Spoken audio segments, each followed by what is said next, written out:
Good morning, my creative friends, and welcome to Painting in Your PJs with Minette. I'm Dr. Minette Riordan. Slept in a little bit, so I'm feeling just a little bit sleepy and taking a minute here to wake myself up with my second cup of coffee. And I'm going to chat for a few minutes. So if you're joining me live, be patient as I explain what we're going to be up to here over the next couple of months. And then we'll dive in to some painting together. Good morning, my friend. I'm thinking about you, Tori. I want another painting date, hopefully sometime soon. Good morning, Leslie. Thanks for being here. I love seeing both of you. Someday I'm going to get the two of you in a room together, and it will be like a sisters meeting for the first time, I have no doubt. So, welcome to Painting in Your PJs. Painting in Your PJs is a live series with me in my pajamas, hair sticking out, my cup of coffee, not my paint water. I have to remember that. And it's all about using art. Good morning, Yvonne. Using art and writing as processes for self-discovery and personal growth. And I love using art as visual storytelling. And where I'm going in my own creative work, in my painting work, which I don't share a lot about here, is wanting to cultivate my own style of folk art. I've always been really, thank you, Leslie, for just affirming that I'm on the right path. I had a chit chat on Messenger with Leslie the other day, and I so appreciate your wise voice in my ear, in my inbox all the time. So thank you, Leslie. And I have been fascinated always with folk art. So folk art, often sometimes called, hi Polly, called primitive art. The idea of folk art is that it's representational usually of the place that someone lives, of the types of colors, symbolism, and marks that we see people making. It's often done by very local artists, not by trained artist, self-taught artist. And what I love about that, I think it makes a lot of us mixed media artists, folk artists, because we're not trained, we're learning as we go. And what I've been working on in my studio probably for a month now, very slowly because it's been very busy over at Mindful Patterns, is this giant bear, which Brad is affectionately calling the Wonder Bear painting. And I'm going to back him up just a minute, and so you can just get a little bit of the sense of that goes way up there. There's a big moon up there, a lot of trees. You can't see them all while I'm working on them here, but I thought I'd try something different this morning, and I'm actually going to paint on my Wonder Bear. This is my last week of my summer writing series, so I have to be off of this call a little bit early to shift gears for that one. And so I'm starting the play of developing my own style. And so over the fall, what I want to share with all of you is this idea of, thank you, Yvonne, thank you, Leslie, share with all of you this idea of how do we develop our own unique style by painting in a series.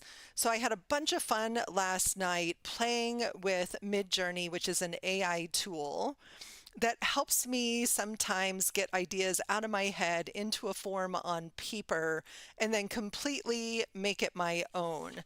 So this is the AI image that I created. The bear is from one thing, the trees are from one thing, their landscape in the center is something different. You can see the line here where I mush things together, and ultimately my painting doesn't look like this, but it really helps me to play with composition digitally and then transform this into my own voice on the big canvas. So I'm not copying what's there, I'm simply using it as inspiration.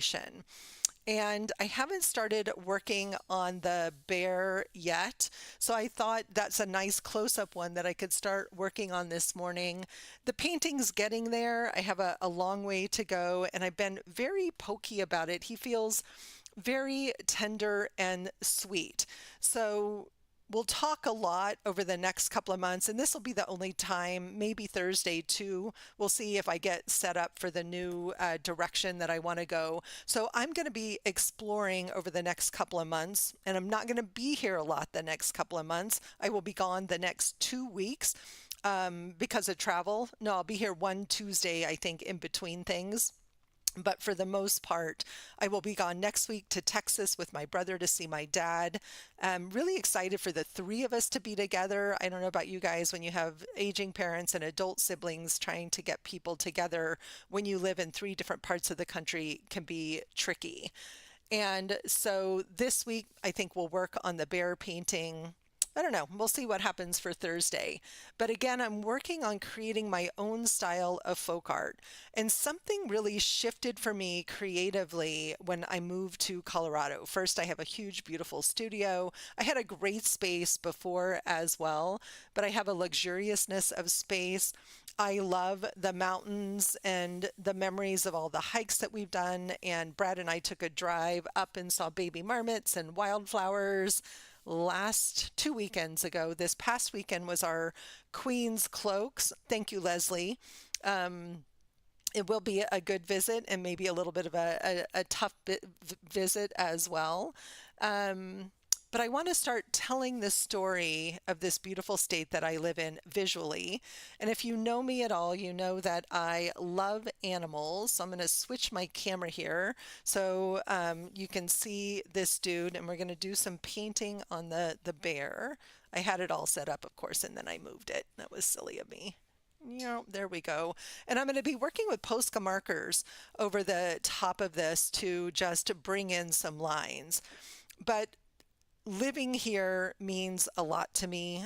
Being able to be close to my mom means a lot to me. So I've got Poscas, I've got permapaque. If you've never used permapaque markers, they actually work really well over the top of acrylic paints. And I'm sure I will paint his nose like 5 times. But Brad calls him the Wonder Bear, and I love this idea of this bear being the Wonder Bear. One, because of a new program. Then we just, good morning from an aging parent. Thank you, Carol. It's a sticky wicket sometimes, for sure. And because he's sort of gazing, it definitely feels like a he, not a mama bear. It's a little boy bear, and probably a young bear, and he's sort of gazing with eyes of wonder. And I talk a lot about wisdom and wonder. It's the name of my fall retreat, which I still have a couple of spots for up in Estes Park. It's the name of another new program we'll be sharing more about here on YouTube soon. But it represents this landscape that inspires wonder in me. My favorite too, Teddy. Good morning, my friend. And so I had another bear painting in the studio and it got painted over. I think Maggie turned it into something beautiful of her own. And so what I want you to start thinking about over the next couple of months are a couple of things around this idea of how do we cultivate and develop our own style. And one of the ways that we do that is by creating a visual library of symbols, of imagery, trying to get some of that coffee in me, of symbols, of imagery that is meaningful to us. So we're going to come in, and I think my first step here is going to be just to come in and outline the bear, and then I'm just going to start laying in some patterns. I think he's going to be floral designed, a little bit sacred circle mandala designs to kind of fit him in with the landscape here.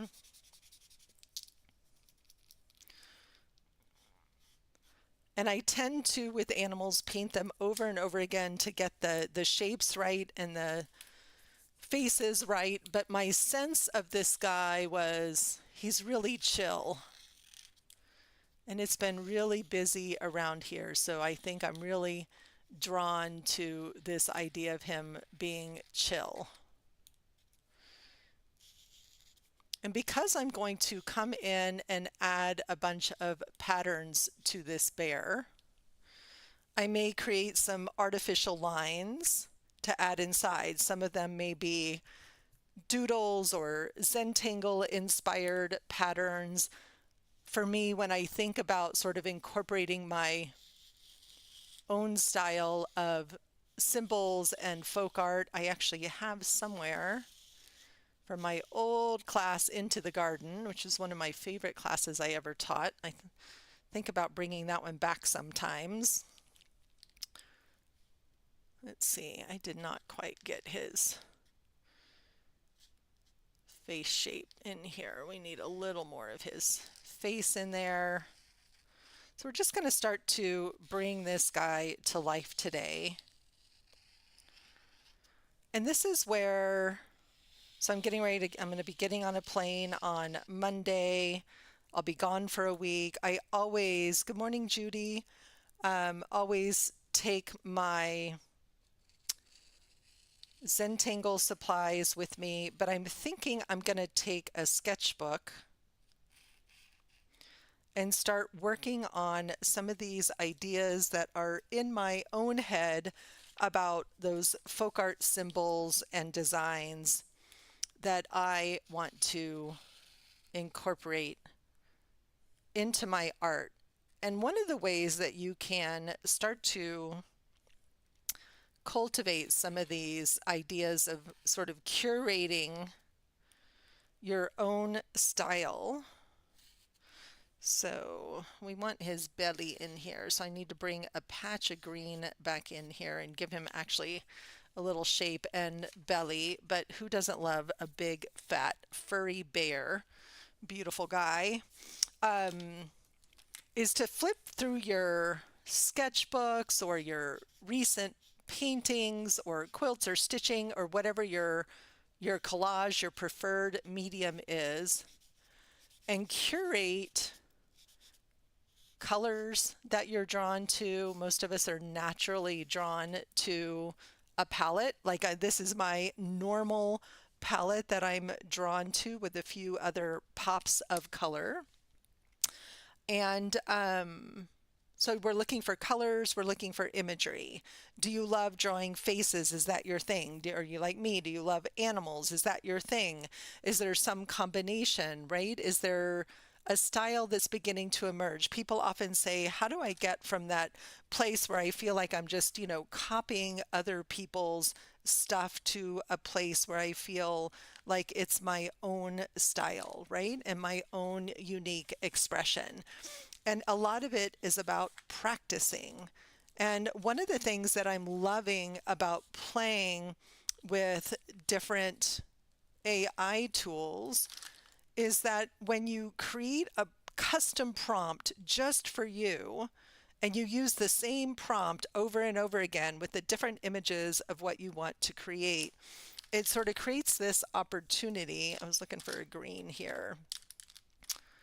To create things in a variety of topics, but all in the same style.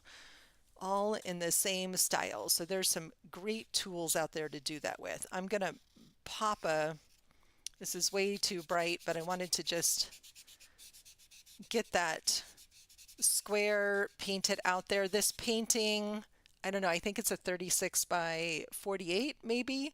And it is all done with acrylic paints. I'm going to put a slideshow on my Instagram. I'm at Dr. Minette Riordan on Instagram. I'm going to put a slideshow of the progress. There's a lot of layers under this baby to get to this part of the journey, the underpainting. There must be 5 layers under Mr. Bear here. So this one, some of them just take a lot out of me, and I pay attention to that as well. So the landscape is really stretching me creatively. I don't do a little, oh, I love that, Mary. I love hearing that. I'd love to hear about your type of folk art. And let's trying to make sure that I can see Mr. Bear. And I will go in and touch up all of these areas a little bit later. But again, it is two things I think that really help us to find our own style. Number one is looking at everything that you're creating and finding what the common threads are, the common symbolism.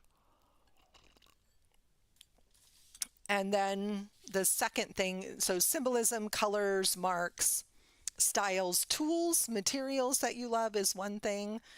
And then the second thing is to paint in a series, which is what I'm committed to doing for myself this fall, is to create a series of small folk art animal paintings. I'm going to pick a palette. Maybe I'll do that on Thursday, so that I'm only using the same colors of paint in the whole series. When you use the same colors of paint in a series, what happens, kind of like magic, is that you end up, I think he's going to be very mandala-like, is that you end up creating a consistency in your paintings that maybe you haven't had before. So we're going to talk about how do we come up with a palette, which then gets us to a lot of different ways of mixing art.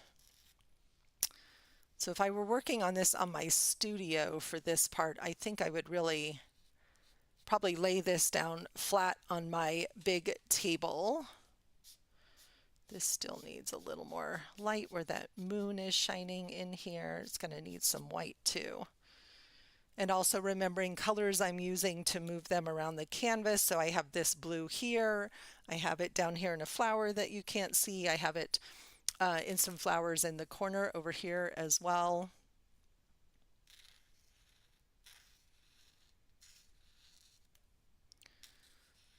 And when I'm drawing upright like this, I have to really work on my inner perfectionist. It's harder to create that symmetry. One of the things I do is I keep my pinky flat against the canvas and move the rest of my hand, which really helps me to keep my hand a little steadier, not quite so shaky.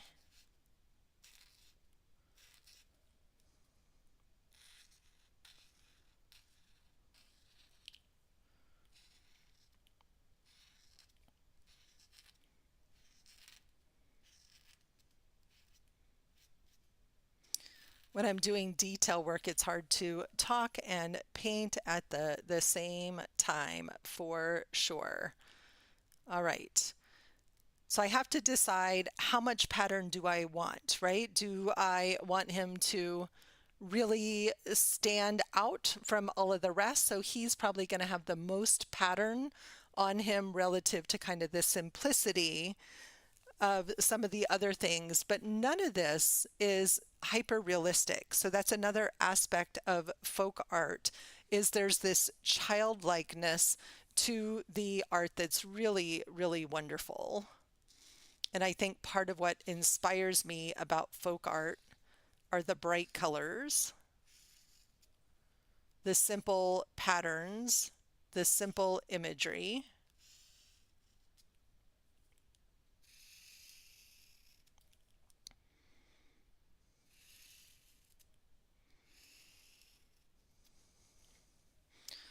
All right, we'll see what kind of fun we can create with this, and keep my eyes on the clock this morning. I'm going to keep his ears kind of simple here. And you'll see that I'm starting all of this with the same color, with this layer of bright blue, and then I will come back and add a variety of different colors, but I like to get that base design down first. So last night I was thinking a lot about Colorado, about the United States, and when we think about folk art, there's beautiful Ukrainian folk art, there is Scandinavian folk art, both styles that are very popular. There's Aboriginal folk art, and while the art of the indigenous tribes in the United States, there's a beautiful use of symbols and patterns unique to so many of the different indigenous communities in the United States. They don't always get called folk art. There's an incredible museum in Santa Fe of indigenous art. And I have always been drawn to the patterns and designs of the Southwest and the colors and the palettes, as was artist Georgia O'Keeffe. So I started thinking about if I were to make this very, very Colorado, where would those elements be? So part of the exploration I want to go on are maybe animals that are unique and common to Colorado, or maybe I don't want everything to have mountains, but I started exploring specific birds and wildflowers unique to this area. There's definitely a color palette, lots of purples and yellows in the wildflowers here.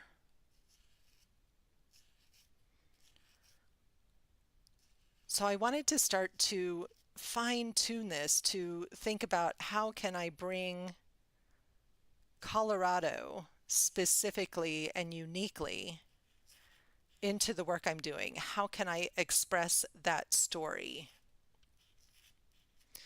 And of course, for me, using animal symbolism, I have had the dream of creating my own animal deck.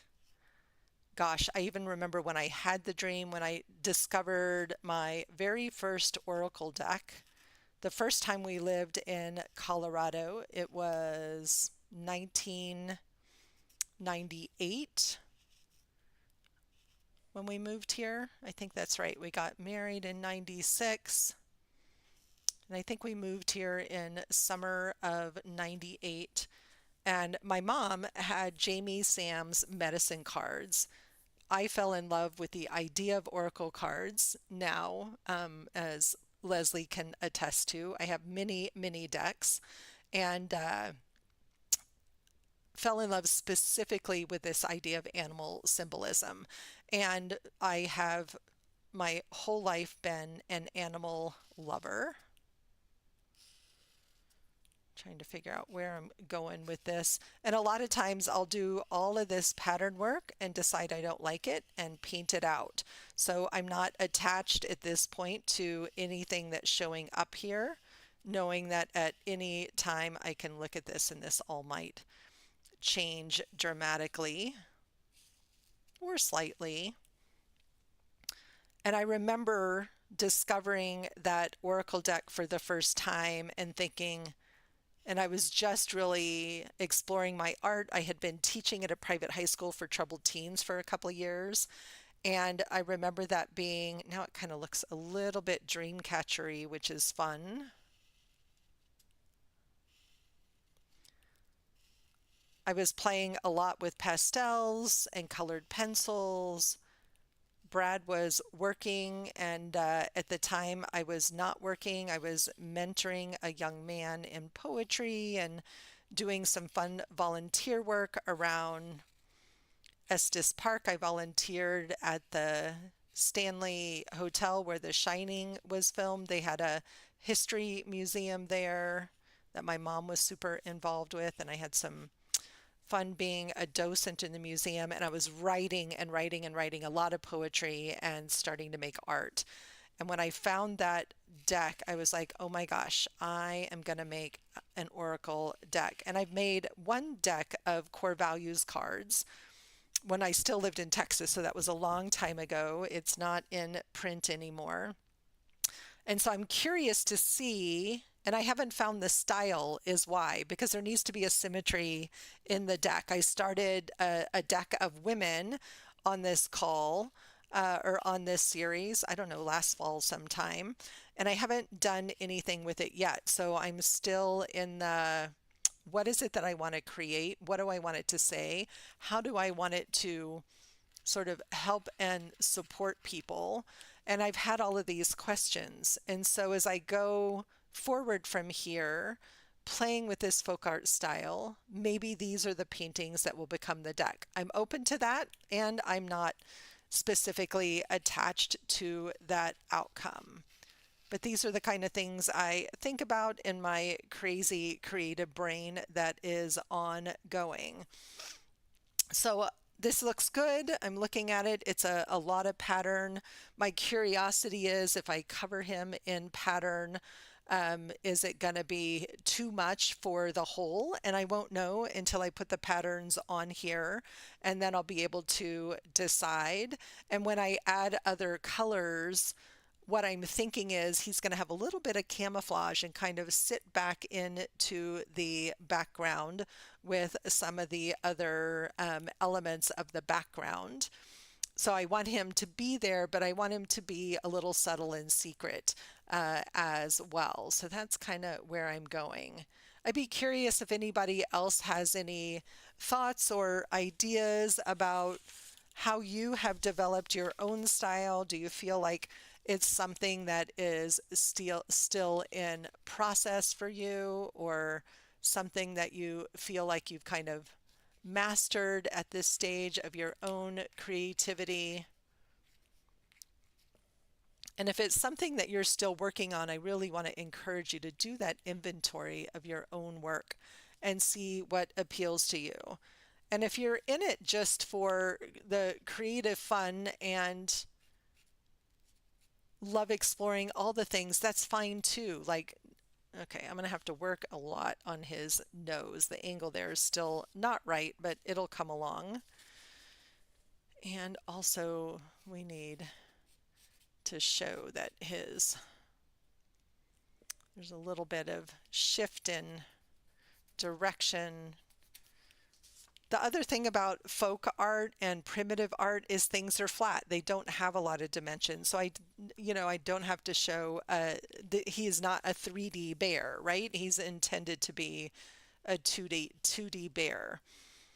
As someone who definitely loves all the things, all the different media, all the different styles, who loves to buy other people's classes, I'm noticing I go in those classes and I'm able to see where can I take the lessons from this and make this into my own style, rather than going, well, I don't want to do a painting that looks like their painting. I want to do my own kind of painting.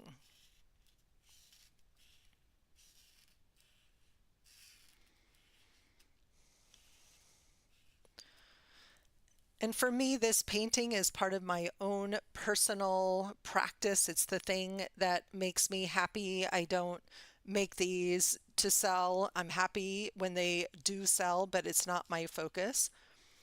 And I think that has been really healing for my own creative practice and helps me from getting sort of bored or blocked in the work that I do for my business, which is much more about intuitive and therapeutic arts, which I also love, but I see them as different things. So it also gives me ways to explore and play in some different ways so that I don't get bored, and that, not everything has to be for public consumption. I don't have to always be recording or sharing out what it is that I'm working on behind the scenes, right? So whether that's my own personal intuitive artwork or whether that is the painting practice. So when I manage to get up early, or on the days I'm not here on YouTube, this is usually what I'm doing. A lot of times is working on a larger painting like this. Tori says, I really don't have a personal style, not sure how to even start. Awesome, hoping this will get you started. So Tori, if you look at all of your paintings, there's a style to how you draw, to the colors that you're drawn to. Um, if you set quilting and zentangle and some of the other things you love aside as different expressions of how you like to create, they don't have to be an expression of your style. You might look at like some women's quilts or men's quilts. I have a friend who, a guy friend who teaches quilting and is an amazing quilter.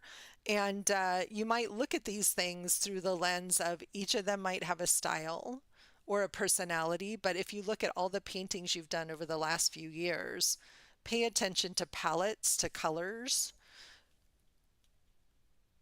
pay attention to the types of things that you most like to paint. So I had a lovely conversation with a woman yesterday that is in charge of all the education.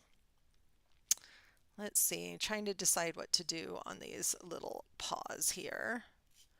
For our local arts guild, which I joined earlier this year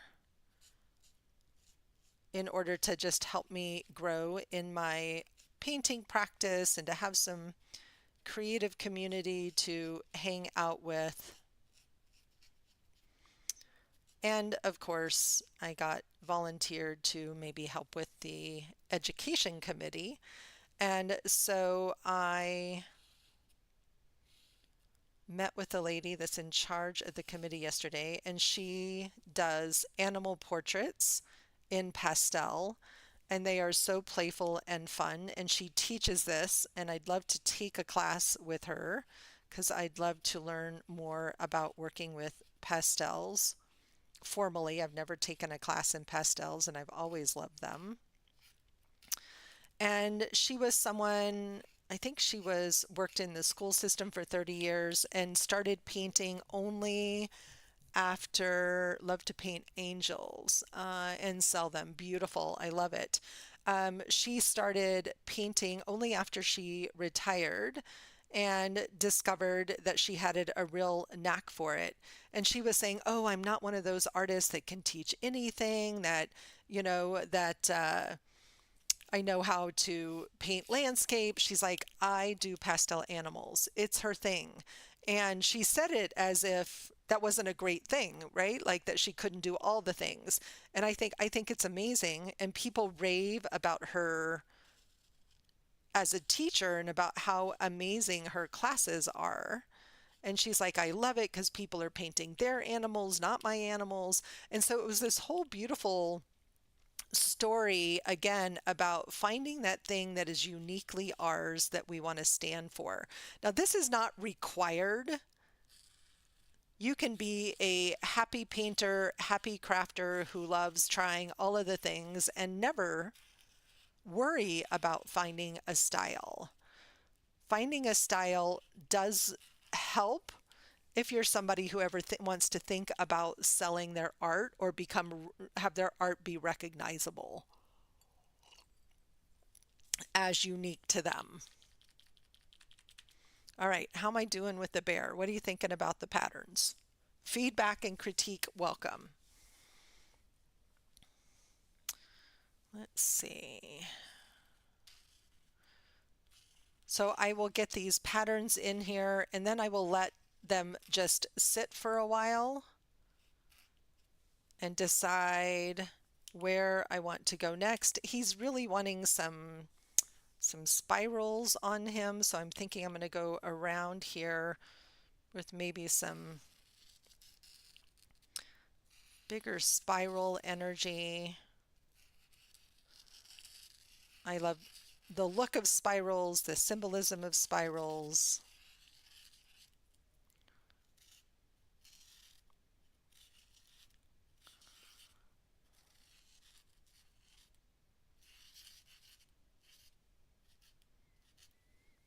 Posca markers also much prefer to be working flat than they do at an angle like this. So, my ink is running out fairly often here. And at this stage, it doesn't matter.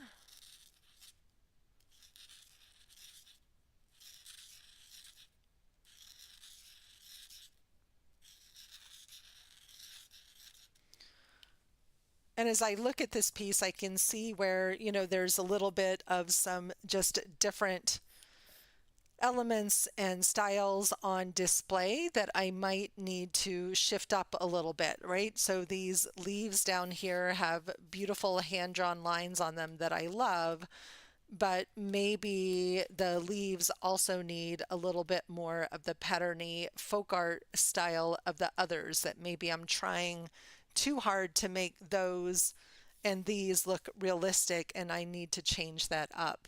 I have 3 layers on the leaves, but they have a lot of layers to go. Everything needs a lot more light. And so, yeah, definitely a lot of room for growth and improvement here. Or just layers to come, right? Lots of layers still to come.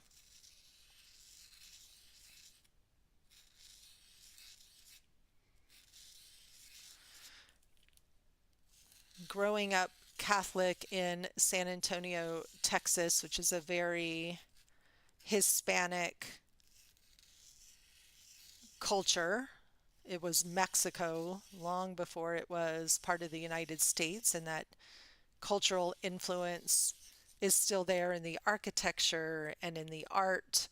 And I've always been very drawn to Mexican folk art of all kinds as well. Another version of folk art.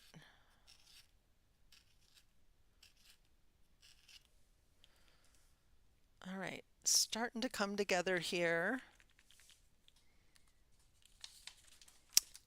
Polly, thank you so much. Polly said your patterns make him magical, and that's the goal here, is to give him that Wonder Bear feel, as if he is magical and mysterious, that he's both part of the forest and apart from the forest.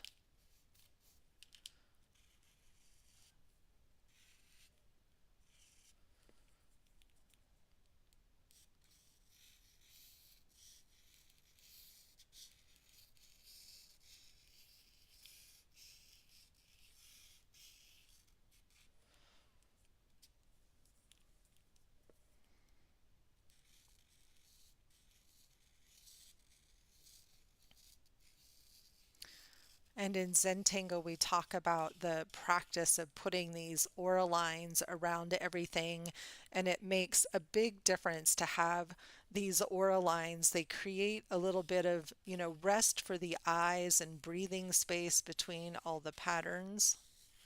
They also are great for coming and putting dots inside of. Let's see.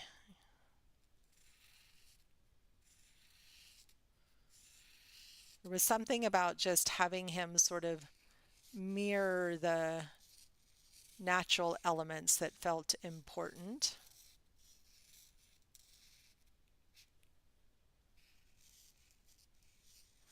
And then I will come back in with layers of color throughout this that are the same colors that I've used throughout the flowers.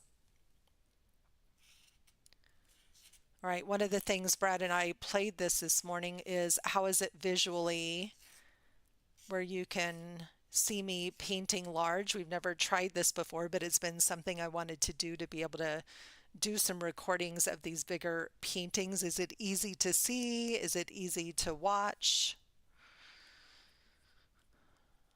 So you guys can give me feedback on the visual of this as well.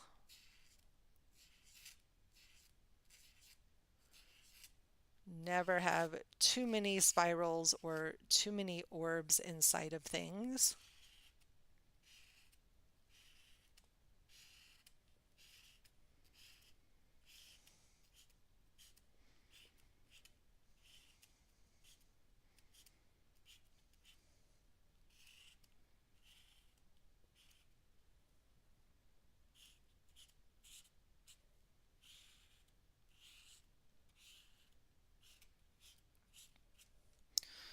Right, he's coming together A little bit faster than I thought he would. And the reason he's coming together quickly, awesome, thanks Yvonne, is because I'm not thinking about it, right? I didn't have a specific okay, awesome. Thanks, Tori. It's good on your phone. Love it. Um, I had a idea that I was going to put patterns on him, but I did not have any like specifics of it needs to look like this or it needs to look like that. So bears, when you look at photographs of actual bears, even big grizzly bears, they have the tiniest little eyes for what humongous animals they are. Oh my gosh, I saw the cutest reel. I don't know if it was on Instagram or Facebook when I was sitting, wasting time surfing, which I do more of probably than I need to, but it was a bear in somebody's backyard and they had like this kids swing that was like this big, almost looked like a one of those little mini trampolines, but it was on a swing in the backyard. Clearly they had young kids because they were all tiny things. And the bear came, she kept watching the bear play on this swing set and she finally put cameras up to take a video. And this bear comes barreling out of the woods and leaps onto this swing, and you see him playing with all, awesome, Leslie, thank you. You see him playing with all of the things on the swing until finally he manages to get his big bulk up into this big round swing, and then he's just lying in the swing, like swinging, having the best time. The playfulness of bears, we often hear about a lot of different aspects of bears, but I think their playfulness is something that we don't always see because they are incredibly playful animals. Oops.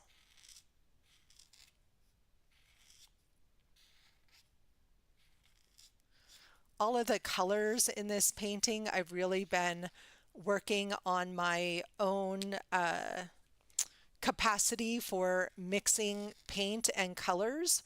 So I started with a very specific palette of paints and I have hand mixed all the colors in this painting. Nothing is straight out of a tube. So that is also something that really contributes to developing your own style is learning to mix your own colors of paint because nobody else is going to mix paint the same way that you are.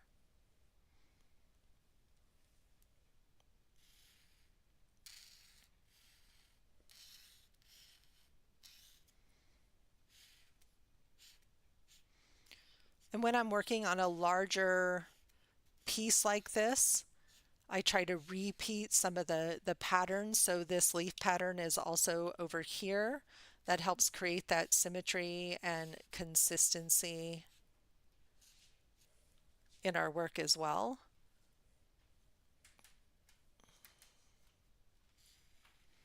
Again, coming in with those auras. And maybe we'll finish this off with some spirals.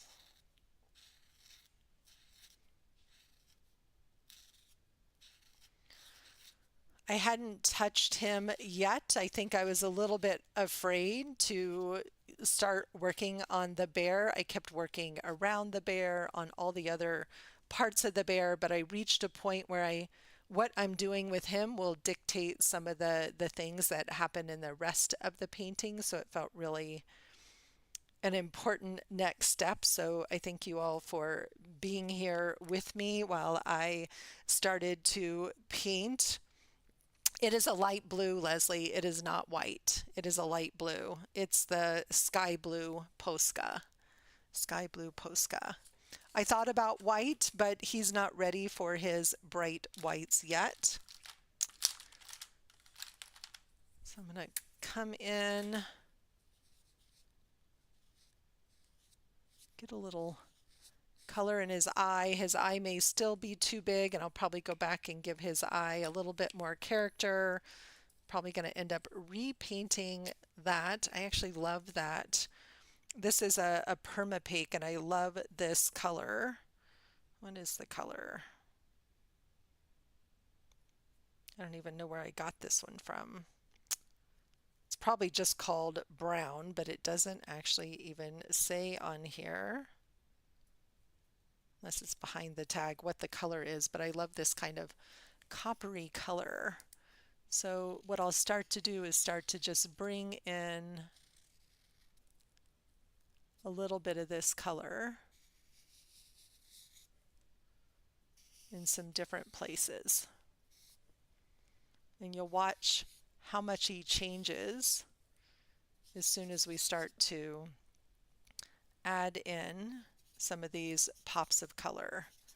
And this same permapaque I used on a lot of the trunks of the trees and a lot of the stems of the leaves up at the top.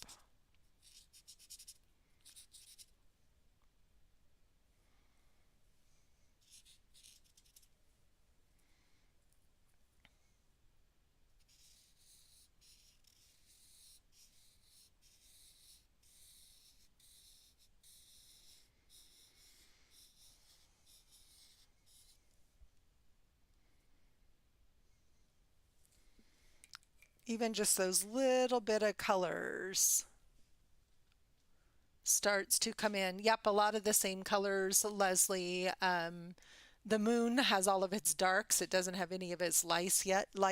I know you can't see the moon, but some of the other pieces on there. And he's definitely wanting some yellow. For working on a piece like this, my favorite Posca is the PC3M bullet shaped. I have really fat ones. I also have really the super thin ones as well, but I find that most of my work on a larger painting gets done with these nice bullet shapes. The challenge with Posca markers or paint markers in general, Posca particularly, is that they don't always have as much variety. They have definitely added some new color palettes this year, but I've been exploring a variety of different brands of paint markers this year, usually in an effort to just get some different colors.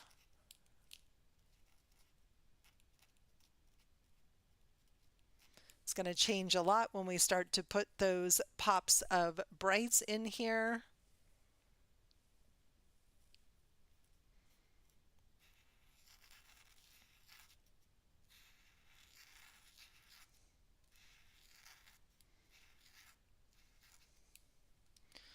And we're going to want to remember, that light is shining. He's going to need some extra light on top of his nose and top of his head. So we'll come back with some whites along the top to really start to brighten him up.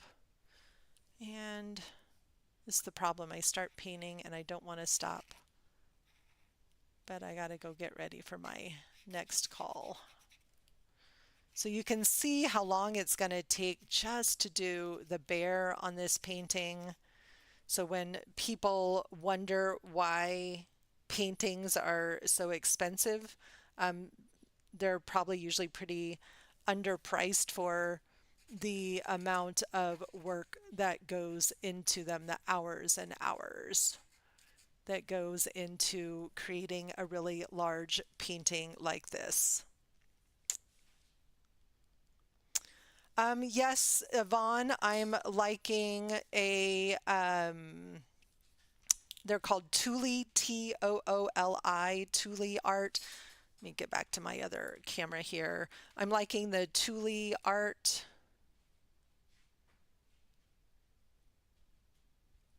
Does the bear have a raised paw, or is there a small water feature in the grass? So his back foot is raised right here. So this is his leg is here and his paw is raised, and there's a paw here and a paw here. So we're seeing three of his paws, which is hard to see on the screen. So the water is here, right? But his paw, if you're talking about what's happening down here, he has three paws. And once that green gets made the same color as this other one, you won't even notice his paws very much, but that it is all of his paws down there. And not a lot of variation yet in color between the water feature and his paws. I think once we get all of the color added, that will show up a little bit better as well. All right, my friends, I'm off to get ready for my 8 o'clock class that I teach. Thank you so much for being here and allowing me to experiment playing in this way with you.